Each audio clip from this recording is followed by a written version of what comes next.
Hi, everybody. Welcome to another Make It Monday. I am Nan Gerlitz, independent Stampin' Up! Demonstrator from Bloomington, Illinois, and I am here to help you connect with your people, whether that's gathering everybody together to craft together or you making things to share with them. It's all about making and strengthening those connections. So let's get to it. Here we go. All right. So we were back to Stampin' this past weekend. I'm so happy. Back from vacation, done with COVID. Like it's been a ride. But this is my winning card from Friday night stamping, and that's what we're going to show you tonight, how to recreate this. Plus, I have several different versions of this, so make sure to stick around until the end of the video. I also wanted to show you Russ's card from Friday because, first of all, gorgeous. Lots of people had trouble voting between the two, I know, but I did want to point this out just because it's a new bundle that will be available, I believe, in September to customers when the next mini catalog comes out. If you can't wait, you can always join my team and get it on pre-order in August, so you can get it a month early. So less of a wait for sure, but really cool bundle. I absolutely love it. We used it in a demonstrator-only event called Creativity Now, which was actually going on live virtually the day we got back from Alaska. I did not do it that day because we had an overnight flight. So I watched it later in the week and made my samples. So I'll be sharing those probably on the Facebook page over the next few weeks, so you can get some sneak peeks from that as well. But tonight we are going to have a spotlight on nature. That's the stamp set we're using. See how clever that was? Okay, so last week we were talking about the Take Your Pick tool. And this week I'm going to share some of my favorite coloring tools. And like I said, I've got more samples than just this main card, so stick around till the end. So first up, we have watercolor pencils, which is what I used for my card on Friday. And I'm going to switch it up a little bit. So I'll show you exactly what I did, and then I'm going to kind of show you a little bit of a stepped up version. We're starting, as always, I always like to mention that there is a link in the video description with a full supply list and cardstock measurements, so you don't have to worry about taking copious notes while you're watching. You can just sit back and relax with your beverage of choice. So we're starting with a base of basic beige, and this is a new neutral color, not even a neutral color, a new basic color from Stampin' Up. And I absolutely love it. For those of you that remember Sahara Sand, it's similar to that, but a little more beigey, a little less greeny. So, yeah, so very cool there. All right, so, and then we have some Fleur de Flamingo. We have a couple of pieces of basic white plus a little scrap, and one of these is a little smaller, so you'll see that on the cardstock measurements because that's the front, and this is the inside. So I don't even remember what I did on the inside. Okay. Whew, Friday was so long ago, you guys. Oh, Betty, yeah, you got to go back and watch the replay of last week, the Take Your Pick tool. It was fabulous. You know me, I love that tool. It's like never far from me when I'm crafting. So the Spotlight on Nature stamp set actually is part of a bundle that has some amazing circle dies in it, but I'm just using the stamp set tonight. So that is what we will do here. So I went for kind of a, it's like a no-line watercolor technique is what they call it. And so I'm using, where did I put my ink pads? There they are. I'm using the basic beige ink pad to go along with my card base. And that's going to give me a very light color on my stamping. We are going to switch that up on some of the other samples, and I'll talk about that when I get to them. So we're going to pop this one towards the top and the left. And then we're going to do another one horizontally. So that's the basics for our card. I'm just going to leave that because I don't think I need that block anymore. Apparently, I'm having trouble with words again, guys. Sorry. So the inside, I'm going to use this pretty little butterfly, which I think is probably why I won Friday night stamping, because let's face it, both of the cards were great. I was very happy with my card. I think a lot of people just secretly really love butterflies. And so that's kind of where they went.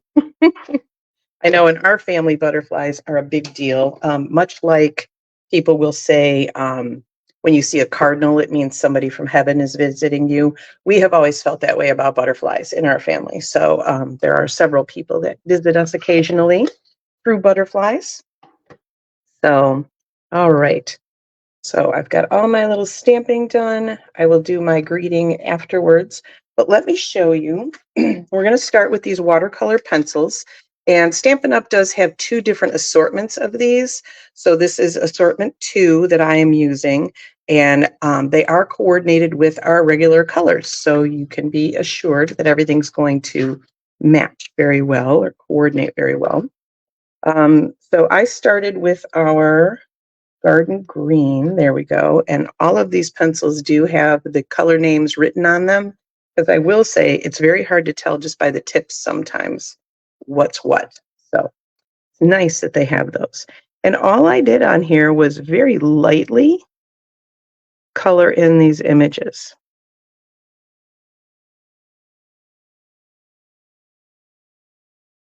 A very light stroke. I did not want to have any harsh lines. I did go back over some of it, which I will show you. But watercolor pencils, if you are nervous about coloring at all, it's very nice because you don't really have to worry about blending and watercoloring, even though I know they're called watercolor pencils. You can just simply use them just like colored pencils, and they're really soft and very nice. You can apply more pressure, and so if I apply a little bit more, then I can get you some good shading in on those leaves. But you don't have to do that. You can just simply lightly color, and it's gorgeous and brings out the artist in you that you didn't even know was hiding. Because I know I didn't know my artist was hiding for a very long time. And really, at the end of the day, isn't your friend or family member just going to be excited that they got a handmade card from you and not that it's like Van Gogh quality, right? I don't think anybody's expecting that from us. And I'm not cutting off my ear for any of y'all. So, all right, then we're going to pop out our Flirty Flamingo. We're going to just do, like I said, just lightly on these big flowers. And then I'm going to sew, literally, it's just such a light, it's barely even picking up on the camera. You can see it a little better in person. But then I'm going to come in just on the bottom where the shading already is from the artist that did this stamp. Come in a little harder. So now we have a nice little blended kind of bloom, right?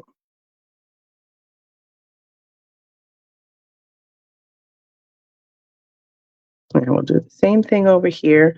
These kind of detailed stamps are really nice for that type of work where you're like, I don't know where to put the shading. Oh, just put it right where the artist already told you to put it. It's very, very helpful.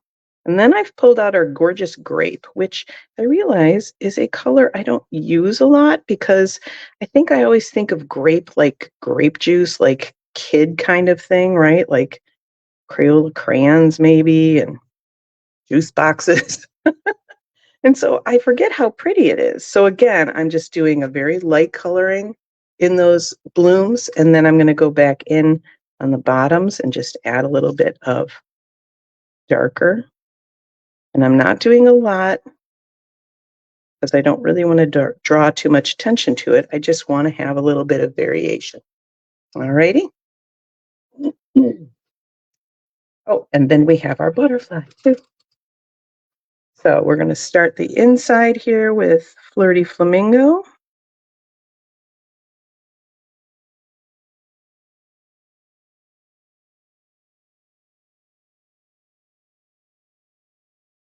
Gotta look at my sample and make sure I'm this is my hardest part with coloring, is like deciding where to put color. And especially when I do butterflies, I'm like, where do I draw the line here? So for this one, I decided to just go really easy and just two colors, an inside and an outside, basically. And now here's the cool part. So this is pretty much what I did. Oops, there's a spider on my card. It was a teeny tiny spider. It hardly even qualifies as a spider. Otherwise, I'd be freaking out. But this is pretty much the same thing I did on Friday. You can notice I did a little more green here tonight, but just a soft coloring, and that's it. So there's two ways that you can step up this color if you want. Well, actually, there's more than that, but I'll get to that in a minute. So one of them is with our blender pens. Now, blender pens are basically a clear marker kind of thing. They just have, they're full of like glycerin, so they're a good blending agent. So all you do with your blender pen is, I tend to go, especially on a small area like these leaves, I will just take it from the bottom of the leaf and just blend upwards. And you can see the difference in that. It just blends all that color right together. It's like you're a watercolor artist and you didn't even know. It was so easy. These watercolor pencils just blend so beautifully. And if you pull more of the darker color up, then it's going to be kind of more one color. And if you stay, I guess if I go from the top down to the leaf, then the bottom will stay darker. Now, here's another really cool part about this blender pen. It's kind of full of green ink right now, but all I need to do is color on my scrap paper. And when it runs clear, I'm ready to go right to the next color. So now I can go into these pinks. And again, you could do a circular motion if you want. I like, because of the way I colored these and used that darker on the bottom, I like pulling that color up. So I like doing it in just one direction. Scribble my ink off and go right into the purples. And voila. Now you have this beautiful blended.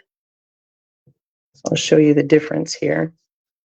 And especially if you're looking at this, you can kind of see the pencil lines in this one, which is a definite artistic choice in itself. And then this one's more blended and brighter, more vibrant. So it's a very easy fix or step up.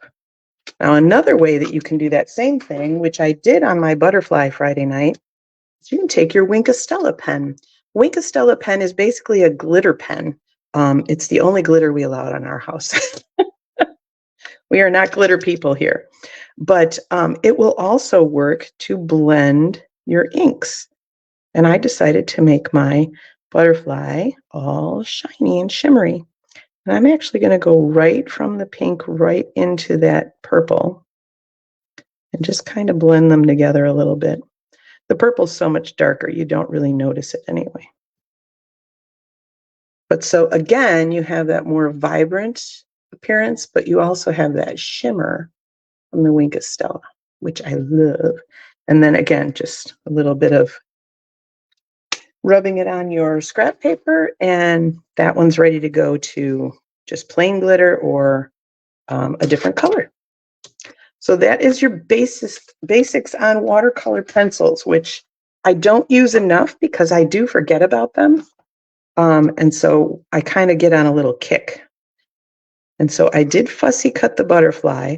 We do have that new butterfly set called Sketched Butterflies, which does have dies.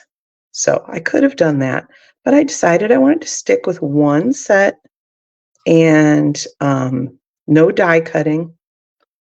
Make this a little more accessible for beginners, maybe. You can kind of pick the way that you would want to color and just get those tools and you're all good to go. Get yourself a pair of good paper snips like I have too, because these short barrel or short bladed paper snips are so much easier for cutting. Voila. Okay, so we have that. Let's do our little greeting. And I opted, so I had a dear friend on my Friday card, and I opted to do thanks on my other samples. So remember, when you have a red rubber one especially, it's kind of hard to line up. And I will say, my stamp is kind of lined up this way. And if I lined it up by my sticker, it would be crooked because it was really weird to see that. So what I do is I turn the stamp facing me, and I try to line the bottom of the word up with one of these grid lines on my grid paper after I've aligned my block with the grid lines as well. So now, let's grab our Flirty Flamingo ink pad. I love that everything coordinates and I don't have to think too hard. Once I decide on colors, it's like, it's done. So for this one, I'm not going to bother lining it up with grid lines. I'm going to line it up with the edge of my cardstock. And if you'll notice, I don't know if you can see, but it looks like that thanks is crooked. That's because the sticker is crooked and the word is straight. So don't ever just trust your sticker and think that it's going to be good. When you have your photopolymer stamps that you can see through, it's much easier, obviously, to get those straight. But all right, so that's that one. Now we do a little assembly. See, this is a super simple card. I will say, I don't see Penny on here tonight, so she won't yell at me. Normally, I die cut or cut out something of the center of that because, you know, it's kind of wasted cardstock otherwise. But in the interest of time this evening, we're just doing the full thing. Maybe I should do that next week, show you guys a really cool little hack for the center of your layers like that.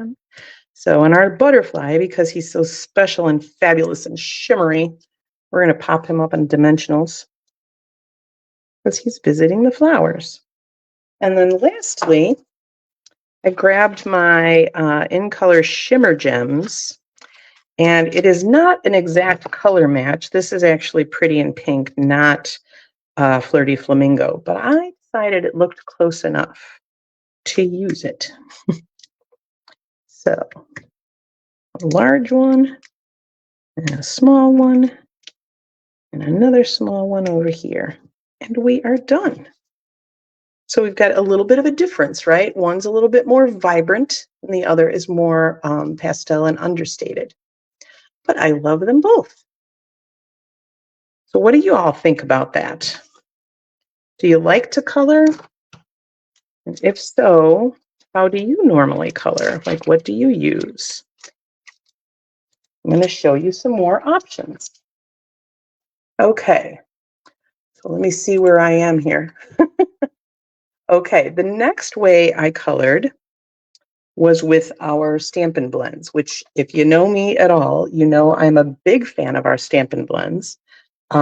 And so here is that with almost the same colors. I use Granny Apple Green for the green because we don't have a Garden Green Stampin' Blend, but still the Gorgeous Grape and the Flirty Flamingo for the other colors.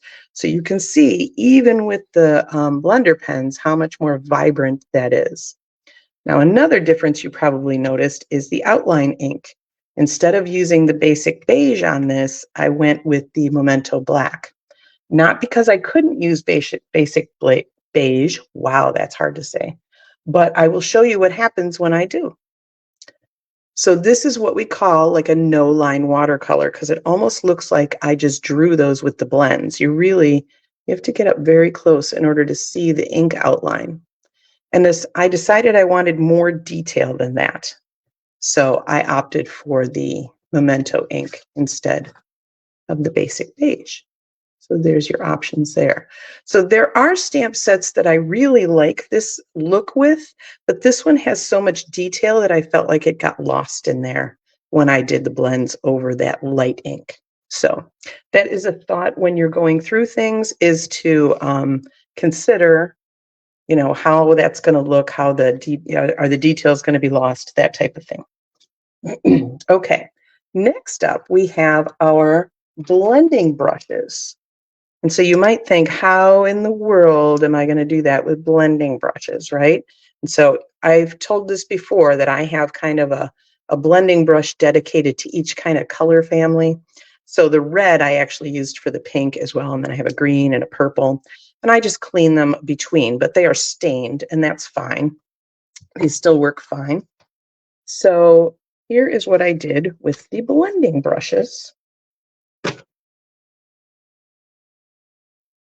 So basically what I did was I would dip just the tip of the blending brush into the ink, and I would dab it off a little, and I would very lightly go over the flower or the leaf image, because I could always add more color, but I couldn't take it away. So this is a more impressionistic, kind of a very, very soft, just idea of coloring. So the nice part about this is you don't have to worry about staying in the lines. So if you dislike coloring because you're like, oh, I feel like it's just, I don't know where to put the color, I don't know where to put the highlights or the shadows, blending brushes take care of all that because you just dab the color on around the area and you're good.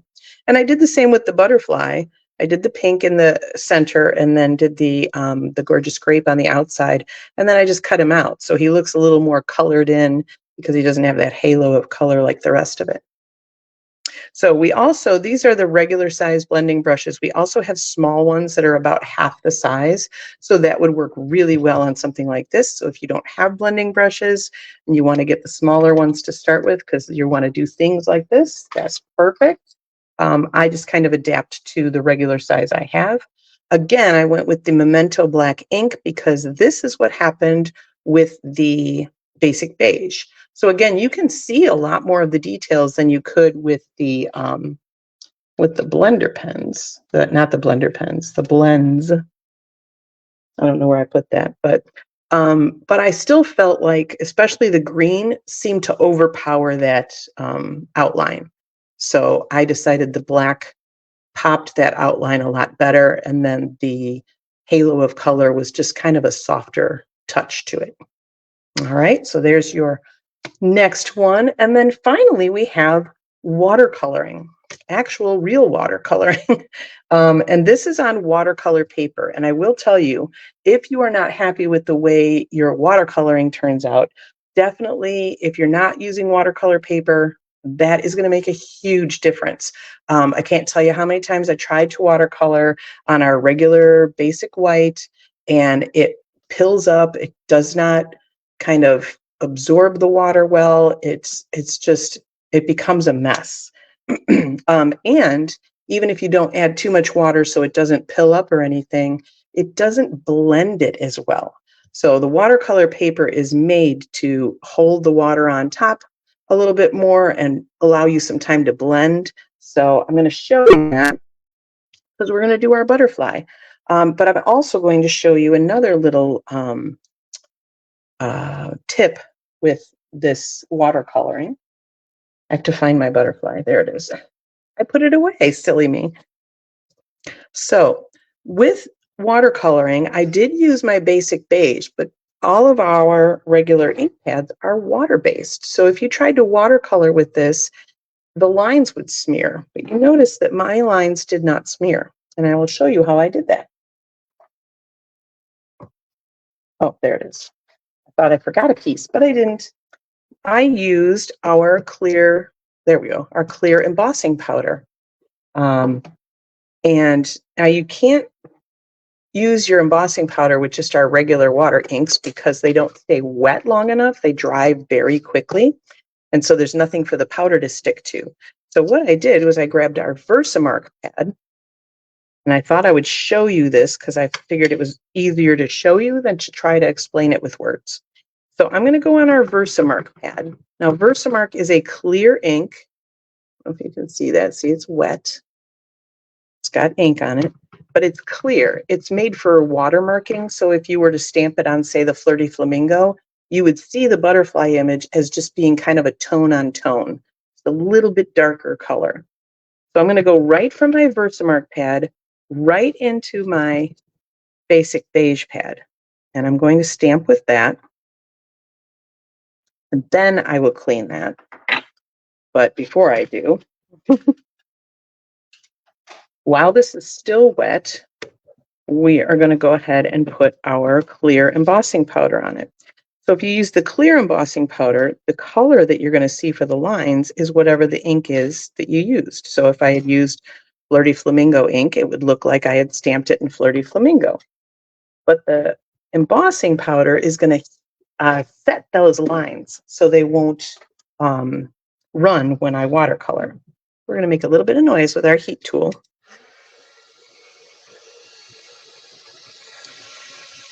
And I will say heat embossing with clear embossing powder is a little less exciting, although you can see that. Because when you do like the black or the silver especially, the silver powder goes on looking very gray. But then when you heat emboss it, it comes to a beautiful silver shine. So that is very cool. All right, so for this one, close up some of my ink pads because I just kind of tossed them over here. For this one, we're going to use our regular ink pads, and I have my Flirty Flamingo here, and I also have a gorgeous grape. So we're going to do it in the same colors. When you do this, you've got a couple of different options. Normally, I just squeeze the middle of the pad, and then when you open it, you've got a good little well of color. Another way you can do it is take your re-inker for the pad and just dribble a couple of drops in there. So either way, you've got your little kind of artist's palette. And now I'm going to take our water painters. This is another thing you can use with the watercolor pencils as well. And the water painters are fabulous because they have a barrel that holds water. So you don't have to have a cup of water and be rinsing your brush all the time like that. You've got it right here in the barrel and they just unscrew and you can fill them up again. So you have a large, this is the large, you have a large flat tip for big swaths of color. And you have a medium tip. And you have an ultra fine tip, which is the one we're going to use because we're working on some tiny details with this butterfly. So what I want to do, because I don't want like wow color, I am going to squeeze. You'll see right here it says push on both sides. So if you just squeeze there, it'll actually dribble out some water. Just a couple of drops, and that kind of dilutes the color a little bit. And so I'm literally just going to paint that right on in the areas that I want it. Again, when you dilute it with a little bit of water, you can always add more color, but it's very hard to take away color once you have put it on. Okay, so that's one way. Let me grab a paper towel because this is the best way I found. So again, I've got a little bit of pink on my brush, so I'm just going to squeeze that water out and plop it on my paper towel until it runs clear. And now I'm ready to go to the grape. Before I do that, let me do a different little technique with you. And I can just squeeze out a little bit of water here and kind of brush clear on this paper. And so you'll notice it's kind of pooling up. It stays there, but it doesn't affect the paper at all. It's not like making it hilly and yicky. So now when I come in with the grape, all I have to do is dab it and that water will help spread the color. And that looks even more watercolory then. So I don't even have to spread it around. The water will do all the work for me. And again, you can add more color. It's harder to take away color.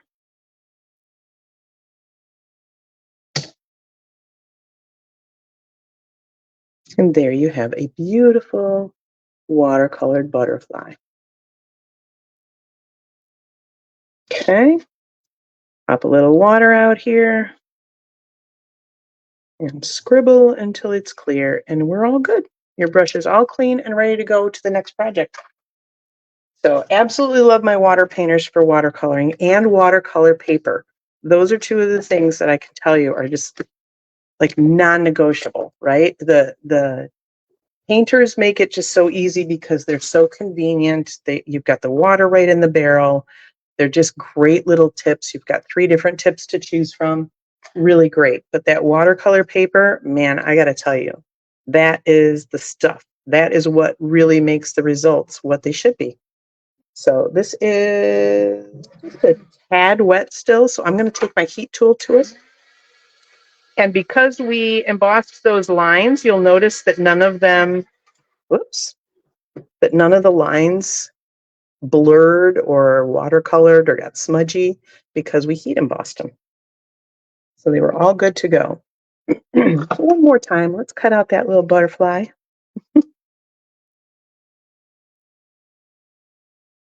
Remember when you are fussy cutting that you want to keep the scissors straight and you want to move the cardstock and keep squeezing your scissors instead of making choppy cuts. You want to keep everything as fluid as possible. But yes, I used to hate fussy cutting as much as I hated coloring. Now I don't hate either one of them. I would not do like all of my Christmas cards with fussy cutting because holy moly, that sounds like agony. But one of the things I will tell you is when I discovered the whole move your paper, not your scissors, it became so much easier and so much more enjoyable even. So I don't hate it anymore. It's fabulous. All right, let's get a couple of dimensionals on the back of that butterfly.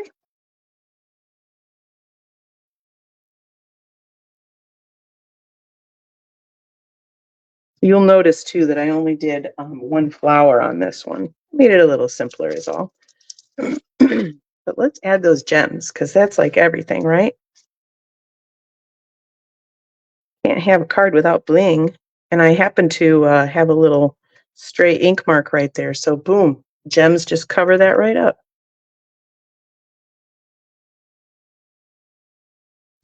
That one went upside down on me.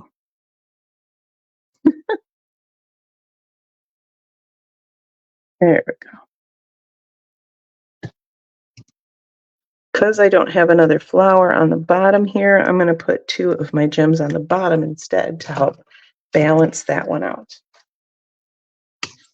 And voila, there's the watercolor card. So there we go. So do you like to color? Like which one's your favorite method? Or which one would you want to try now that I've shown you all of these? Let me show you them again. And I will say, if you're not comfortable watercoloring or coloring in general, you probably just need more practice, just like I did. Because when you think back to when you learned to read or when you learned to ride a bike or cook, you probably weren't really great at it when you first started, right? You probably needed some practice. And you got better and better the more you did it. Because I always say creativity is like a muscle. The more you work it, the stronger it gets. Coloring is the same way. So I hope that you will take some of these tips that I've given you and give some of these things a try. If you're local to Bloomington and you want to come try out some of my supplies before you buy, I'm happy to do that one-on-one or with a group of people, whichever you want. So shoot me a message and we can set something up. Let me see here. Let me come talk to you. Hi there. I do want to remind you that right now during July, we have our bonus days going on. So for every $50 that you spend in July, you will get a $5 coupon to use in August. So a really good deal there because let's face it, what's better than getting rewarded for buying stuff you were going to buy anyway? I know I put my order in last night. So, yeah, so we've got it all good, right? All right. So I really hope that you're going to take something I've taught you tonight and put it into practice and give it a try. And if you've learned anything, I would love it if you'd share the video so that your friends and family could learn a little something too.